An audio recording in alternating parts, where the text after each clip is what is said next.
Alkisah, pada abad ke-5 atau ke-6 Masehi, di sebuah kerajaan di India Selatan, hiduplah seorang pangeran bernama Bodhitara. Ia adalah putra ketiga dari Raja Sugandha, seorang pemimpin yang bijaksana dan dihormati rakyatnya.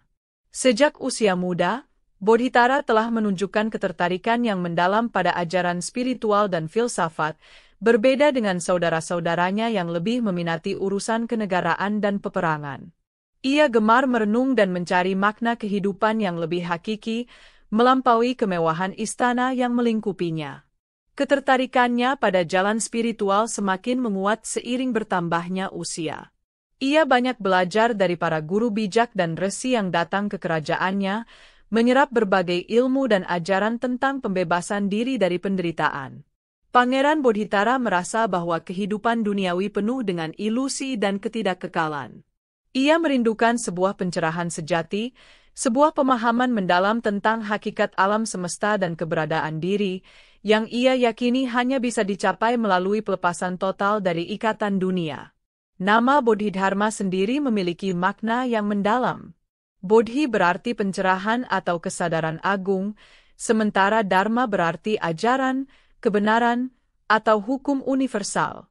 Jadi, Bodhidharma dapat diartikan sebagai seseorang yang membawa ajaran pencerahan atau yang kesadarannya selaras dengan kebenaran universal. Nama ini kelak akan diterimanya setelah ia sepenuhnya mengabdikan diri pada jalan spiritual dan menjadi seorang biksu pengembara yang tercerahkan. Pergolakan batin sang pangeran mencapai puncaknya ketika ia memutuskan untuk meninggalkan segala kemewahan dan hak istimewanya. Keputusan ini tentu mengejutkan keluarga kerajaan dan rakyatnya, namun tekadnya sudah bulat. Ia ingin mengikuti jejak Sang Buddha, mencari kebenaran tertinggi dan menyebarkannya kepada mereka yang masih terbelenggu dalam kegelapan ketidaktahuan. Baginya, jalan pelepasan adalah satu-satunya jalan menuju kedamaian abadi. Maka, dengan restu yang berat dari ayahnya, Pangeran Bodhitara melepaskan jubah kebesarannya, menggantinya dengan jubah sederhana seorang pertapa. Ia meninggalkan istana, keluarga, dan segala yang pernah dikenalnya, memulai perjalanan spiritualnya dengan nama baru yang akan menggetarkan dunia, yaitu Bodhidharma. Langkahnya mantap, hatinya dipenuhi semangat untuk menemukan dan menyebarkan ajaran kebenaran. Bodhidharma memulai perjalanannya dengan tujuan utama menyebarkan ajaran Buddhisme Mahayana, khususnya aliran dhyana atau Chen, yang menekankan pada meditasi sebagai jalan utama menuju pencerahan. Ia meyakini bahwa ajaran ini perlu disebarkan ke negeri-negeri lain agar lebih banyak orang dapat merasakan manfaatnya. Perjalanannya tidaklah mudah, melintasi gunung-gunung tinggi, lembah-lembah curam, dan gurun pasir yang luas. Selama bertahun-tahun ia mengembara, menghadapi berbagai rintangan dan tantangan.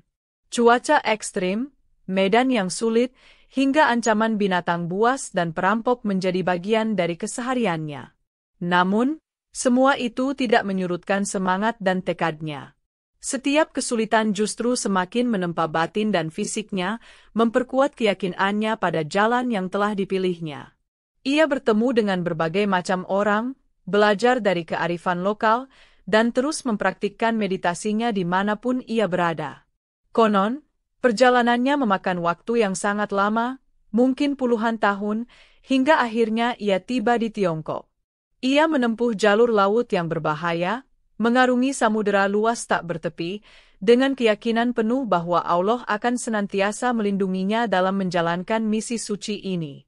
Kisah-kisah populer menyebutkan bahwa ia tiba di wilayah Tiongkok Selatan, kemungkinan besar di daerah Guangzhou, pada masa dinasti Liang Selatan. Kedatangannya di Tiongkok menandai babak baru dalam penyebaran Buddhisme di negeri tersebut. Meskipun Buddhisme sudah ada sebelumnya, ajaran yang dibawa Bodhidharma memiliki kekhasan tersendiri. Ia tidak terlalu menekankan pada ritual atau studi teks secara berlebihan, melainkan pada pengalaman langsung melalui meditasi untuk mencapai pencerahan dari dalam diri sendiri. Pendekatan ini cukup revolusioner pada masanya. Perjalanan panjang dan melelahkan itu bukan hanya perjalanan fisik melintasi benua, tetapi juga perjalanan spiritual yang mendalam bagi Bodhidharma. Setiap langkah, setiap napas, adalah bagian dari praktiknya. Ia telah melihat berbagai corak kehidupan dan penderitaan manusia, yang semakin membulatkan tekadnya untuk menunjukkan jalan keluar dari semua itu melalui ajaran yang dibawanya. Salah satu episode terkenal setibanya Bodhidharma di Tiongkok adalah pertemuannya dengan Kaisar Wu dari dinasti Liang, yang bernama Xiao Yan. Kaisar Wu dikenal sebagai seorang penganut Buddhisme yang taat. Ia telah membangun banyak kuil, menyalin banyak sutra, dan mendukung ribuan biksu. Kaisar merasa telah melakukan banyak kebajikan demi perkembangan agama Buddha dan mengharapkan pengakuan atas jasa-jasanya. Ketika Bodhidharma diundang ke istana, Kaisar Wu dengan bangga bertanya, "Wahai Guru Agung dari Barat, saya telah membangun banyak vihara, mencetak banyak kitab suci, dan menyokong banyak sangha. Pahala apakah yang telah saya peroleh?" Pertanyaan ini diajukan dengan harapan mendapatkan pujian dan pengakuan atas segala upayanya dalam mendukung agama. Namun, jawaban Bodhidharma sangat mengejutkan dan di luar dugaan sang kaisar. Dengan tenang dan tanpa basa-basi, Bodhidharma menjawab, "Tidak ada pahala sama sekali." Jawaban ini tentu membuat Kaisar Wu terkejut dan mungkin sedikit tersinggung.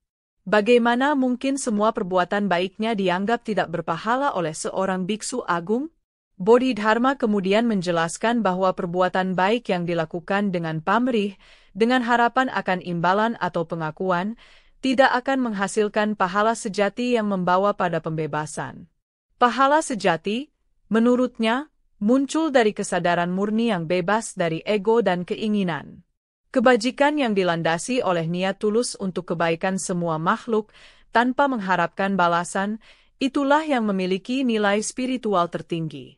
Pertemuan ini, meskipun singkat, menjadi sangat legendaris karena menggambarkan perbedaan mendasar antara pemahaman Buddhisme yang ritualistik dan formal dengan pemahaman Chen yang lebih menekankan pada esensi dan pengalaman batiniah.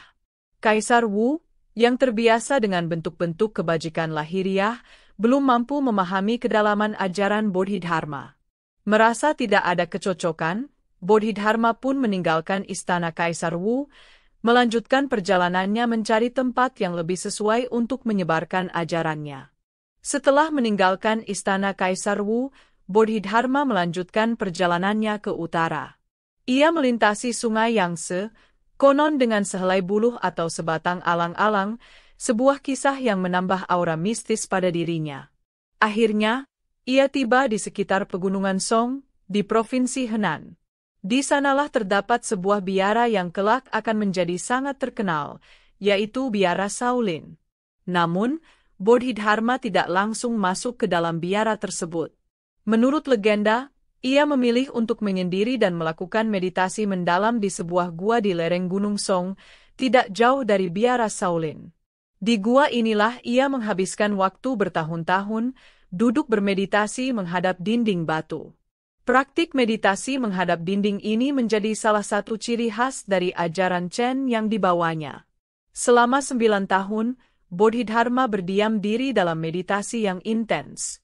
Ia berusaha mencapai tingkatan kesadaran tertinggi, menembus selubung ilusi duniawi, dan merealisasikan pencerahan sempurna. Dinding batu di hadapannya menjadi saksi bisu perjuangan batinnya, sebuah upaya untuk mengosongkan pikiran dari segala gangguan dan mencapai keheningan mutlak di mana kebenaran sejati dapat tersingkap. Meditasi panjang ini bukanlah hal yang mudah. Ia harus melawan rasa kantuk, kebosanan, pikiran-pikiran yang mengembara, serta berbagai gangguan fisik dan mental lainnya. Namun, dengan tekad baja dan disiplin diri yang luar biasa, ia terus bertahan. Keberadaannya di gua tersebut menarik perhatian para biksu Shaolin, meskipun pada awalnya mereka mungkin belum sepenuhnya memahami tujuan dari praktik meditasi yang ekstrim tersebut. Perenungan mendalam Bodhidharma di gua ini menjadi fondasi penting bagi perkembangan Zen atau Chen Buddhisme di Tiongkok. Dikatakan bahwa bayangannya terpatri di dinding gua karena begitu lamanya ia duduk bermeditasi di posisi yang sama. Gua tersebut hingga kini masih dihormati dan menjadi tempat ziarah bagi para pengikut Buddhisme Chen. Dalam upayanya mencapai pencerahan melalui meditasi yang tak terputus selama bertahun-tahun di gua, Bodhidharma menghadapi satu musuh besar yang kerap mengganggunya, yaitu rasa kantuk. Duduk diam dalam posisi yang sama untuk waktu yang sangat lama, ditambah dengan kondisi gua yang mungkin lembab dan minim cahaya, secara alami membuat tubuhnya merasa lelah dan ingin tertidur. Kantuk menjadi penghalang utama dalam menjaga konsentrasi dan kejernihan pikiran. Setiap kali rasa kantuk menyerang, Bodhidharma berusaha melawannya dengan berbagai cara. Ia memperkuat tekadnya, mengingatkan dirinya akan tujuan agungnya, dan mencoba berbagai teknik untuk menjaga kesadarannya tetap terjaga. Namun, sifat alami tubuh manusia yang membutuhkan istirahat terkadang begitu kuat, sehingga kelopak matanya terasa sangat berat dan sulit untuk tetap terbuka. Pada suatu ketika, setelah berhari-hari bermeditasi tanpa henti, rasa kantuk yang luar biasa dahsyat menyerangnya. Ia merasa sangat frustrasi karena upaya kerasnya untuk tetap terjaga seolah sia-sia. Kelopak matanya terus saja menutup, menyeretnya ke ambang tidur dan mengganggu perenungan mendalam yang sedang ia jalani. Ia merasa bahwa kelopak mata inilah biang keladi yang menghalanginya dari konsentrasi penuh. Perjuangan melawan kantuk ini mencapai puncaknya. Bodhidharma merasa bahwa ia harus melakukan sesuatu yang drastis agar tidak lagi tergoda untuk memejamkan mata dan tertidur saat bermeditasi.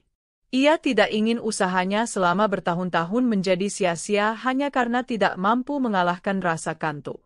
Dalam keadaan antara sadar dan frustrasi, sebuah tindakan ekstrim terlintas dalam benaknya.